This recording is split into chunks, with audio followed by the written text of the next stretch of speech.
ओम शांति। आज 22 जून 2024। आज की शेरवाणी की मुख्य पंक्तियाँ हैं। मीठे बच्चे, यहाँ तुम बदलने के लिए आए हो। यहाँ तुम बदलने के लिए आए हो। तुम्हें आसुरी गुणों को बदल देवी गुण धारण करने हैं। ये देवता बनने की पढ़ाई है। प्रश्न है, तुम बच्चे कौन सी पढ़ाई बाप से पढ़ते हो? दूसरा कोई पढ़ा नहीं सकता। उत्तर है, मनुष्य से देवता बनने की पढ़ाई, अपवित्र से पवित्र बनकर नई दुनिया में जाने की पढ़ाई एक बाप के सिवाय और कोई भी पढ़ा नहीं सकता। बाप ही सहज ज्ञान और राजयोग की पढ़ाई द्वारा पवित्र प्रवृत्ति मार्ग स्थापन करते हैं। ओम शांति। बाप बैठ बच्चों को समझाते हैं। वास्तव में दोनों ही बाप हैं, एक हद का, दूसरा बेहद का। वह बाप भी है तो ये बाप भी है। बेहद का बाप आकर पढ़ाते हैं। बच्चे जानते हैं हम नई दुनिया सतयुग के लिए पढ़ रहे हैं। ऐसी पढ़ाई कहाँ मिल नहीं सकती। तुम बच्चों ने सत्संग तो बहुत किए हैं। तुम भक्त थे ना, जरूर गुरु किए हुए, शास्त्र अध्ययन किए हुए हैं, परंतु अभी बाप ने आकर जगाया है। बाबा कहते हैं अभी ये पुरानी दुनिया बदलनी है। अभी मैं तुमको नई दुनिया के लिए पढ़ाता हूँ, तुम्हारा टीचर हूँ। कोई भी गुरु के लिए टीचर नहीं कहेंगे। स्कूल में टीचर पढ़ाते हैं जिससे ऊंच पद पाते हो, परंतु वह पढ़ाते हैं यहाँ के लिए, यहाँ साकार दुनिया के लिए ही पढ़ाते हैं ना। अभी तुम जानते हो हम जो पढ़ाई पढ़ते हैं वह है नई दुनिया के लिए, अर्थात गोल्डन एज के लिए, सतयुग के लिए। गोल्डन एजिड वर्ल्ड कहा जाता है। ये तो जानते हो कि इस समय आसुरी गुणों को बदल देवी गुण धारण करने हैं। यहाँ तुम बदलने के लिए आए हो। कैरेक्टर्स की महिमा की जाती है। देवताओं के आगे जाकर कहते हैं आप ऐसे हो, हम ऐसे हैं। तुमको अभी एम ऑब्जेक्ट मिली है। भविष्य के लिए बाप नई दुनिया भी स्थापन करते हैं और तुमको पढ़ाते भी हैं। वहाँ तो विकार की बात होती नहीं। तुम रावण पर जीत पाते हो। रावण राज्य में है ही सब विकारी। यथा राजा रानी तथा प्रजा रावण राज्य में सब विकार से पैदा होते हैं, सब विकारी हैं। अभी तो है पंचायती राज्य, उसके पहले राजा रानी का राज्य था, परंतु वह भी पतित थे, क्योंकि पैदाइशी तो पतित से होती थी ना, विकारों से। उन पतित राजाओं के पास मंदिर भी होते हैं। निर्विकारी देवताओं की पूजा करते थे। जानते हैं वह देवता पास होकर गए हैं, अभी उनका राज्य है नहीं। बाबा आत्माओं को पावन बनाते हैं और याद भी दिलाते हैं कि तुम देवता शरीर वाले थे। तुम्हारी आत्मा और शरीर दोनों पवित्र थे। अब फिर से भगवान आकर पतित से पावन बनाते हैं। इसलिए ही तुम भगवान के बाबा के पास आए हो। बाबा ऑर्डिनेंस निकालते हैं, बच्चे काम महाशत्रु है। यह तुमको आदि मध्य अंत दुख देता है। अभी तुमको गृहस्थ व्यवहार में रहते हुए पावन बनना है। इसलिए देवताओं का जो होता था उसको क्या कहा जाता था? उसको कहा जाता था पवित्र गृहस्थ आश्रम। और अभी क्या है? अभी अपवित्र गृहस्थ है। ऐसे नहीं, देवी देवता आपस में प्यार नहीं करते होंगे, परंतु वहाँ विकारी दृष्टि नहीं रहती। वहाँ जो है क्या होता? आत्मिक प्यार होता है। विकारों से जो प्यार उत्पन्न होता है वह नहीं होता। निर्विकारी होकर रहते हैं।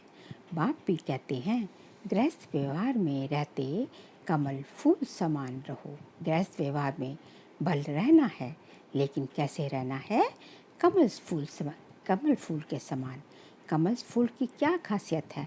कमल फूल जो है कीचड़ में उगता है, लेकिन सबसे जो कमाल की बात ये है कि कीचड़ में उगते हुए भी उसके ऊपर जो है एक अंश मात्र भी, उसकी पत्तियों में, उसके फूलों में अंश मात्र भी कीचड़ का नहीं लगता। वे कीचड़ से एकदम अलग डिटैच रहता है।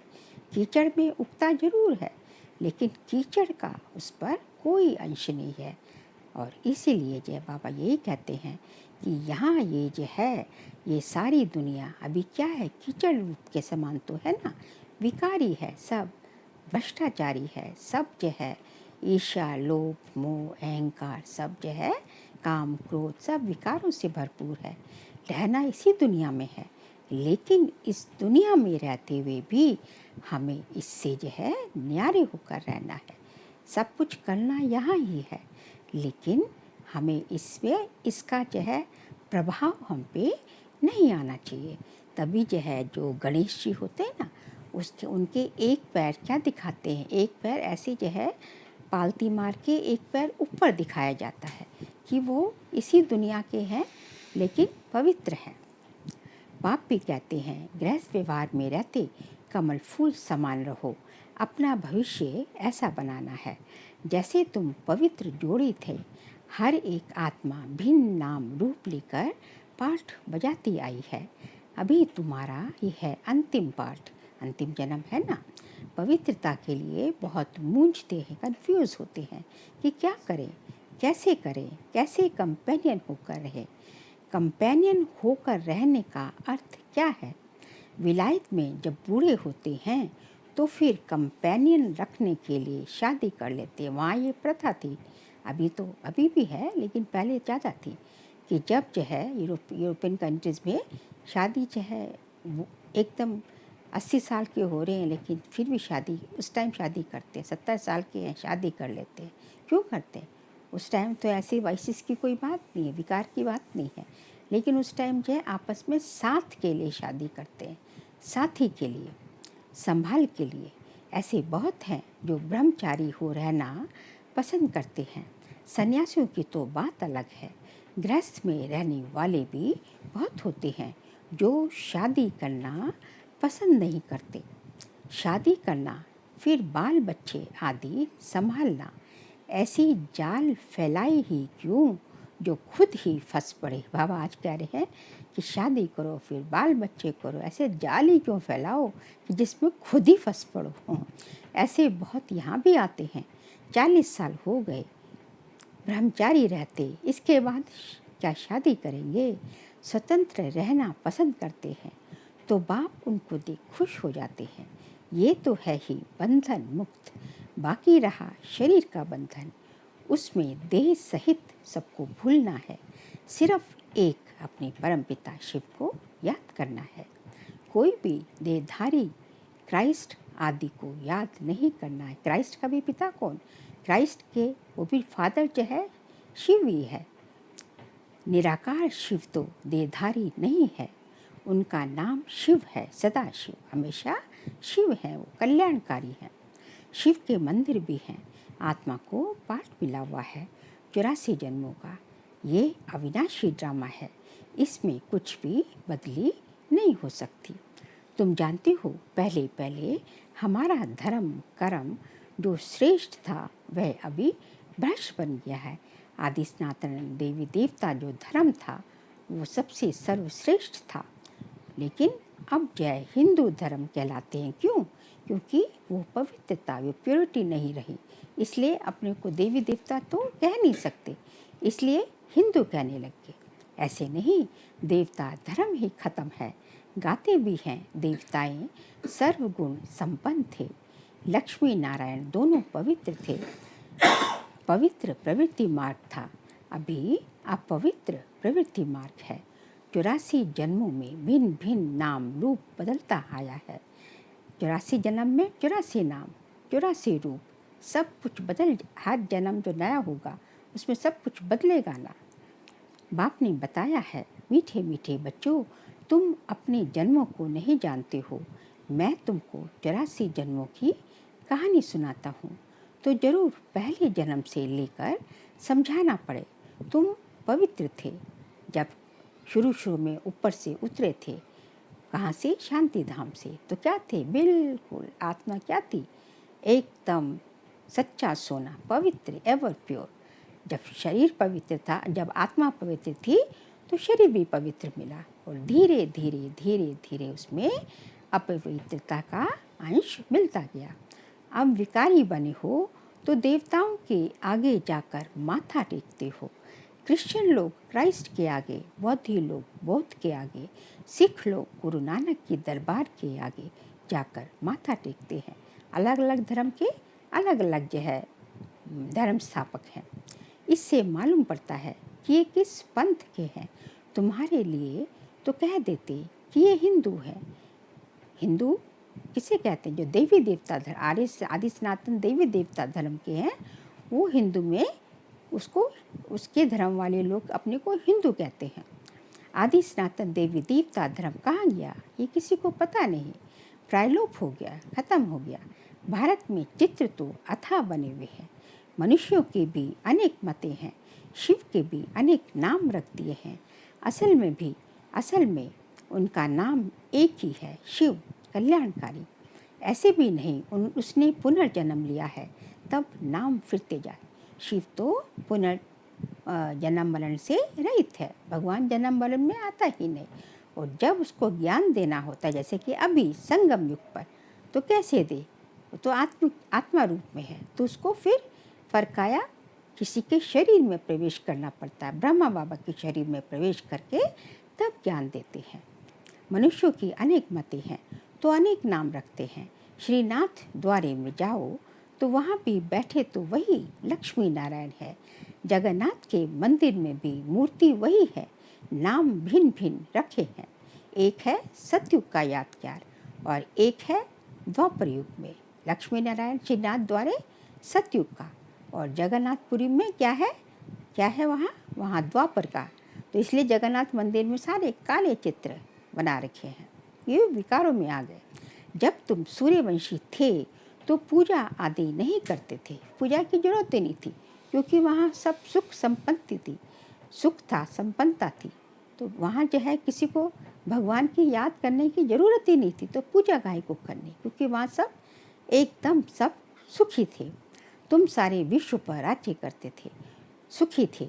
श्रीमत पर श्रेष्ठ राज्य स्थापन किया, उसको कहा जाता है सुख धाम। वहाँ सुख ही सुख था, और कोई ऐसे नहीं कहेंगे कि हमको पाप पढ़ाते हैं, मनुष्य से देवता बनाते हैं। निशानी भी है, जरूर उन्हों का ही राज्य था। वहाँ किले आदि होते नहीं, किले आदि बनाते हैं सेफ्टी के लिए। किले आदि सेफ्टी के लिए बनाए जाते हैं, जबकि जो कि जो है द्वापर से बनने शुरू हुए। इन देवी देवताओं के राज्य में किले आदि थे नहीं। सतयुग त्रेता में 9 किला, क्योंकि वहाँ सब सुरक्षा थी।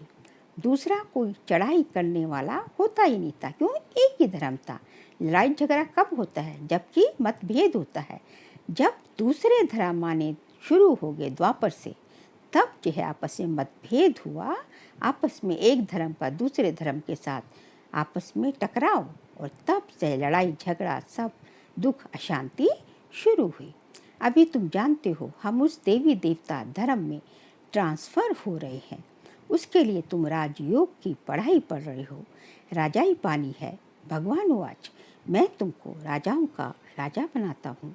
अभी तो कोई राजा रानी है नहीं, कितने लड़ाई झगड़े आदि होते रहते हैं।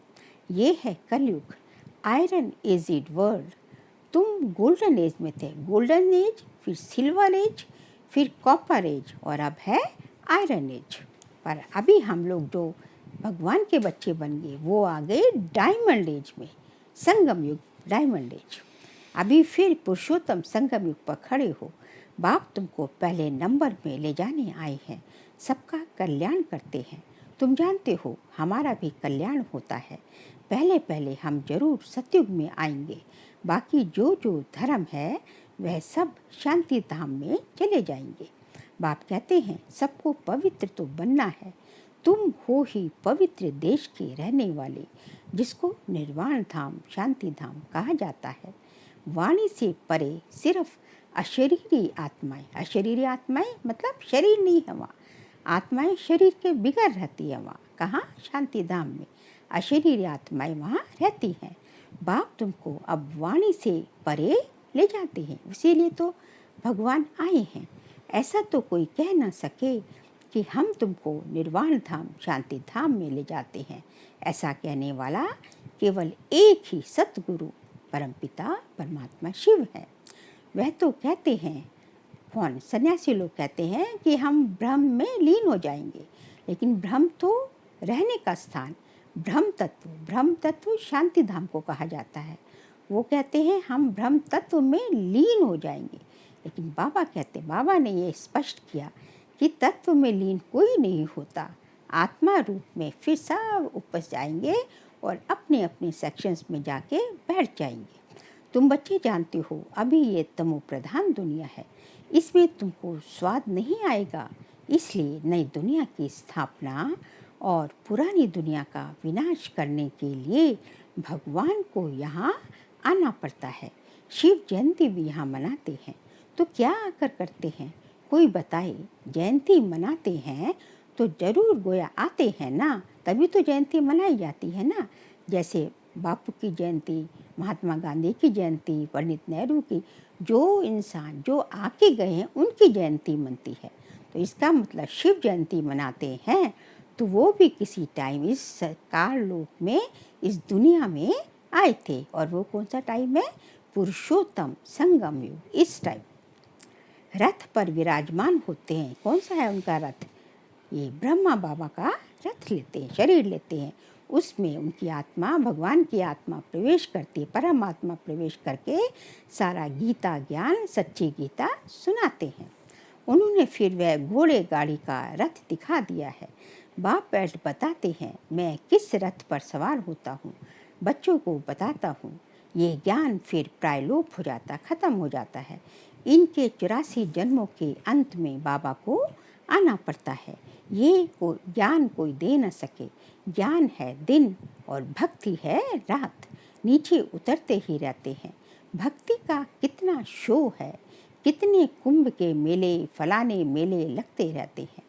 ऐसे कोई भी नहीं कहता कि अभी तुमको पवित्र बनकर नई दुनिया में जाना है। बाबा कहते हैं मेले मलाखड़े कितने कुछ, सब कुछ जो है, मंदिर वंदिर, सारा भक्ति कितना जो है, उसका कितना जो है शोभनिक है, पॉम्प एंड शो है। लेकिन ऐसा कोई नहीं कहता कि तुम्हें अब पवित्र बनकर जो है पवित्र रहना है, ये कोई भी नहीं बताता। ऐसे कोई भी नहीं कहता कि अभी तुमको पवित्र बनकर नई दुनिया में जाना है। बाप ही बताते हैं अभी संगम युग है, तुमको पढ़ाई भी वही मिलती है जो कल पहले मिलती, जो 5000 साल पहले भगवान ने आकर पढ़ाया था, सेम टू सेम वह पूरा जो है रिपीट होता है।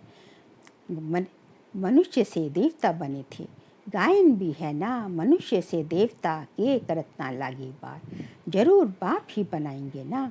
तुम जानते हो हम अपवित्र गृहस्थ धर्म वाले थे, अभी सब कुछ अपवित्र गृहस्थ धर्म चल रहा है ना। अब बाप आकर फिर पवित्र प्रवृत्ति मार्ग का बनाते हैं। सतयुग त्रेता में पवित्र प्रवृत्ति मार्ग, पवित्र गृहस्थ धर्म में, क्योंकि वहाँ योग बल से सब कुछ होता है। तुम बहुत ऊंच पद पाते, योग बल, संतान उत्पत्ति भी वहाँ योग बल से होती है। तुम बहुत ऊंच पद पाते हो, ऊंचते ऊंच बाप कितना ऊंच बनाते हैं। बाप की है श्री श्री अर्थात श्रेष्ठ से श्रेष्ठ मत, हम श्रेष्ठ बनते हैं।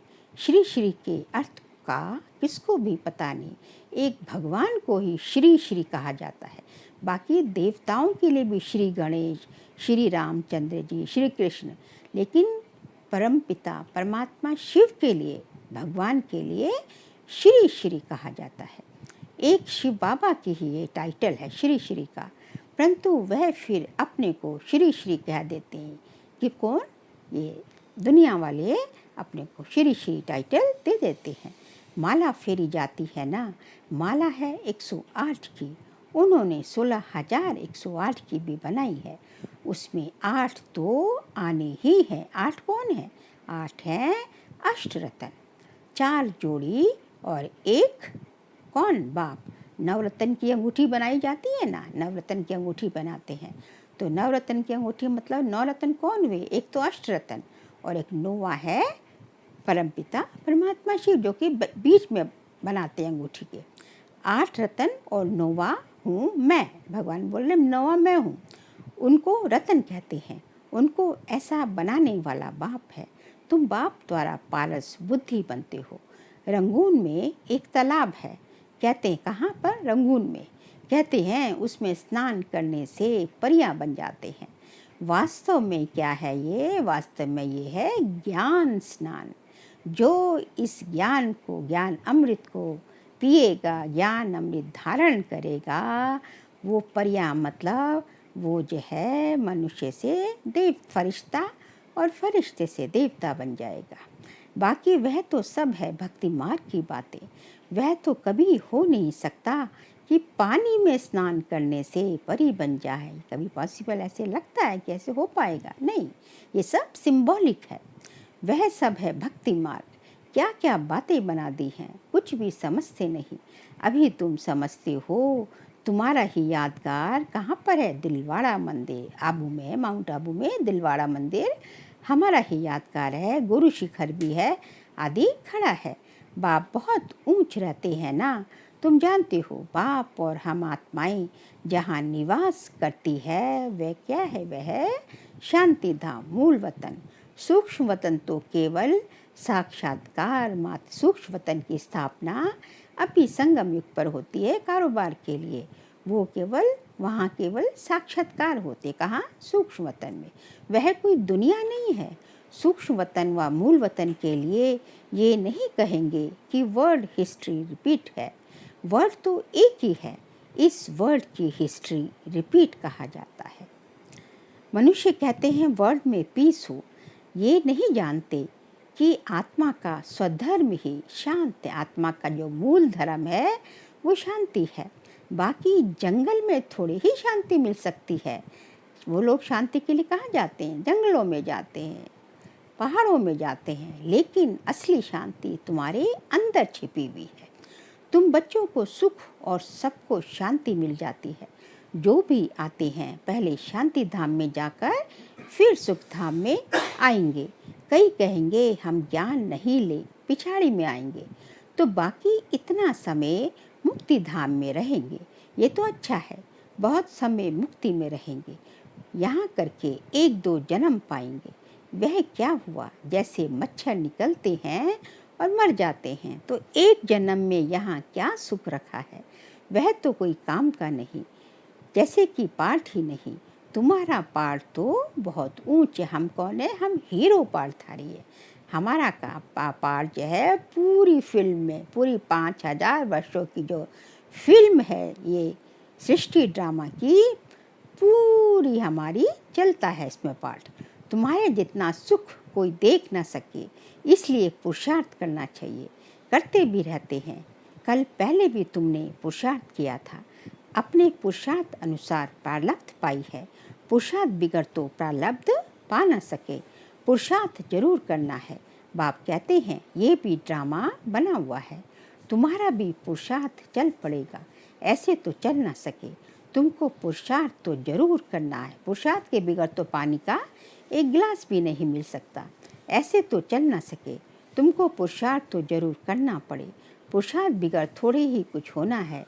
खांसी आप ही कैसे ठीक होगी? खांसी की दवाई लेने जाओगे, पियोगे, तभी तो खांसी ठीक होगी ना। तो ये भी पुरुषार्थ है, दवाई लेने का पुरुषार्थ करना पड़े। कोई कोई ऐसे भी ड्रामा पर बैठ जाते हैं। कई लोग ऐसे भी होते हैं कि ड्रामा में होगा तो हो जाएगा। नहीं, ड्रामा में वही होगा। ड्रामा जो बीत गया, जो क्षण बीत गया, पास्ट हो गया, उसको कहा जाता है कि ड्रामा। उसको अपने मन को सेटिस्फेक्शन देने के लिए कहा जाता है कि ड्रामा ही ऐसे था। लेकिन जो आने वाला है, जो भी हुआ नहीं है, उसके लिए तो हमें पुरुषार्थ करना पड़ेगा, तभी तो वो ड्रामा बनेगा ना। ऐसा उल्टा ज्ञान बुद्धि में नहीं बिठाना है कि जो ड्रामा में होगा वो हो जाएगा। नहीं, जो हम पुरुषार्थ करेंगे वो ड्रामा में बनेगा। हम अपने आप ही ड्रामा बनाते हैं। ये भी माया विघ्न डालती है, बच्चे पढ़ाई को ही छोड़ देते हैं। इसको कहा जाता है माया से हार, लड़ाई है ना, माया भी ज़बरदस्त है। अच्छा, मीठे मीठे सिकल दे बच्चों प्रति माता पिता बाप दादा का याद प्यार और गुड मॉर्निंग। रूहानी बाप के रूहानी बच्चों को नमस्ते। हम रूहानी बच्चों की रूहानी बाप दादा को नमस्ते नमस्ते नमस्ते। सार के लिए पॉइंट्स है, श्रेष्ठ राज्य स्थापन करने के लिए श्रीमत पर चलकर बाप का मददगार बनना है। जैसे देवताएं निर्विकारी हैं, ऐसे गृहस्थ में रहते निर्विकारी बनना है, पवित्र प्रवृत्ति बनानी है। सेकंड पॉइंट, ड्रामा की पॉइंट को उल्टे रूप से यूज़ नहीं करना है। उल्टे रूप से यूज़ करना मतलब लोग कहते हैं ड्रामा में होगा तो अपने आप ही हो जाएगा। नहीं, जो क्षण आपका बीत गया, जो पास्ट हो गया, उसको कहा जाता है ड्रामा। क्योंकि उसको इसलिए क्योंकि फिर तुम्हें अपने मन को कुछ खराब भी हो गया तो कहोगे ये ड्रामा होना ही था, अर्थात तुम अपने को कन्विंस कर सकोगे, सेटिस्फाइड, तुम्हारे मन को शांति मिलेगी। लेकिन जो अभी होना है वो तो हमें पता नहीं क्या होना है, तो वो ड्रामा नहीं है, वो तुम्हें पुरुषार्थ करके ड्रामा बनाना है। तो यही कह रहे हैं बाबा कि ड्रामा की पॉइंट को उल्टे रूप से यूज़ नहीं करना है। ड्रामा कहकर बैठ नहीं जाना है, पढ़ाई पर पूरा ध्यान देना है, कर्म करना है, पुरुषार्थ से अपनी श्रेष्ठ प्रारब्ध बनानी है। आज का बाबा का वरदान है, कमल पुष्प का सिंबल बुद्धि में रख, अपने को सैंपल समझने वाले न्यारे और प्यारे भव। कमल पुष्प का सिंबल बुद्धि में रख, अपने को सैंपल समझने वाले न्यारे और प्यारे भव। प्रवृत्ति में रहने वालों का सिंबल है कमल पुष्प, तो कमल बनो और अमल करो। अगर अमल नहीं करते तो कमल नहीं बन सकते। यदि हम श्रीमत को अमल नहीं कर सकते तो हम कमल बन ही नहीं सकते। तो कमल पुष्प का सिंबल बुद्धि में रख, स्वयं को सैंपल समझ कर चलो। सेवा करते न्यारे और प्यारे बनो। सिर्फ प्यारे नहीं बनना, लेकिन न्यारे बन प्यारे बनना। क्योंकि प्यार कभी लगाव के रूप में बदल जाता है, इसलिए पहले न्यारे बनना पड़ता है, पहले न्यारा बनना पड़ता है, न्यारे बनकर प्यारा बनना है। क्योंकि यदि पहले ही प्यारा बन जाएगा तो प्यारे बन जाएंगे तो प्यार इतनी लिमिट आगे बढ़ जाती है कि वो लगाव के रूप में बदल जाता है। इसलिए यह पहले न्यारे बनो और फिर न्यारे बनकर प्यारे बनो। इसलिए कोई भी सेवा करते करते न्यारे और प्यारे बनो। स्लोगन है, स्नेह की छत्र छाया के अंदर माया आ नहीं सकती। स्नेह की छत्र छाया के अंदर माया आ नहीं सकती। यदि बाबा कहते हैं कि बाबा का प्यार एक ऐसी छत्र छाया है, बाबा का स्नेह ये ऐसी छत्र छाया है जिसके अंदर माया जो है प्रवेश नहीं कर सकती। तो इसलिए जो है बाबा से जितना प्यार बढ़ाते जाओगे तो यही सबसे ज़्यादा सेफ्टी का साधन है। अच्छा, ओम शांति।